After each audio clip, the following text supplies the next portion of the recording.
History का नाम सुनते ही कुछ स्टूडेंट्स को ये लगता है कि बस आधे घंटे सिर्फ डेट्स याद करने पड़ेंगे, लेकिन ट्रस्ट मी, ये चैप्टर एक्चुअली यूरोप का फुल पॉलिटिकल ड्रामा है। King versus public, revolutions, war और कंट्री का बर्थ। और अगर तुम ये चैप्टर स्टोरी की तरह समझो तो एग्ज़ाम में आंसर लिखते टाइम अलग ही कॉन्फिडेंस आएगा। तो चलो बिना तुम लोग को बोर करे ये टॉपिक समझाता हूँ मैं तुम्हें।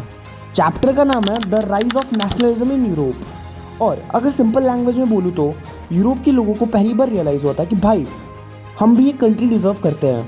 सबसे पहले चलते हैं फ्रांस। 1789 में फ्रांस के लोग किंग से पक चुके थे। टैक्स पब्लिक भरे और मज़े किंग करे, मतलब सब्सक्रिप्शन तुम लो और नेटफ्लिक्स कोई और देखे। फिर हुआ फ्रेंच रेवोल्यूशन, और रेवोल्यूशन ने 3 डेंजरस आइडियाज़ दिए: लिबर्टी, इक्वालिटी, फर्टिनिटी। सिंपल मतलब सब इक्वल होंगे और किंग का ओवर एक्टिंग बंद होगा। यहाँ से नेशनलिज्म की आइडिया स्टार्ट हुई। अब एंट्री होती है यूरोप के मेन कैरेक्टर की, जिसका नाम था नेपोलियन बोनापार्ट। ये बंदा इनिशियली हीरो था। उसने फ्यूडल सिस्टम हटा दिया, इक्वल लॉ लाया, नेपोलियनिक कोड इंट्रोड्यूस किया। लोग बोले वाह भाई वाह, लेकिन पावर मिलते ही इसका सॉफ्टवेयर करप्ट हो गया। अब इस टाइम तक जर्मनी और इटली अलग अलग पीस में डिवाइडेड थे, बिल्कुल वैसे जैसे ग्रुप प्रोजेक्ट में टीम वर्क कभी कभी होता है। सबको एक यूनाइटेड नेशन चाहिए था, और यही फीलिंग नेशनलिज्म होती है। अब नेशनलिज्म स्प्रेड कैसे हुआ? सॉन्ग से, पोएम से, पेंटिंग से, क्योंकि उस टाइम इंस्टाग्राम रील नहीं होता था। फिर आया 1848। यूरोप में अनएम्प्लॉयमेंट, पॉवर्टी, फूड क्राइसिस, मतलब लोग इतना परेशान थे कि सबने सोचा कि चलो भैया अब रेवोल्यूशन करते हैं। जर्मनी में फ्रैंकफर्ट पार्लियामेंट बनी। लोग कॉन्स्टिट्यूशन बनाना चाहते थे, लेकिन किंग ने प्रपोजल रिजेक्ट कर दिया।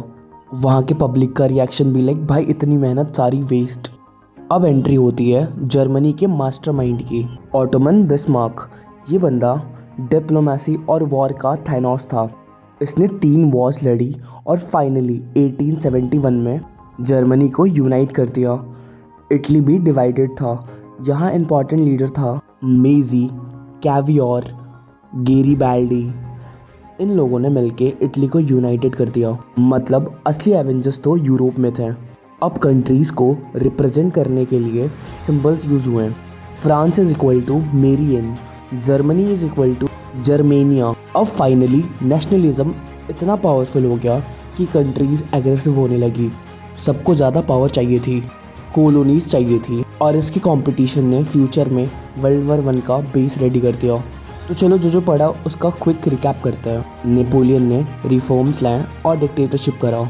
जर्मनी को यूनाइटेड करा ऑटोमन बिस्मार्क ने, और इटली को यूनाइटेड करा मेजन ने, कैवियोर ने एंड गैरिबाल्डी ने।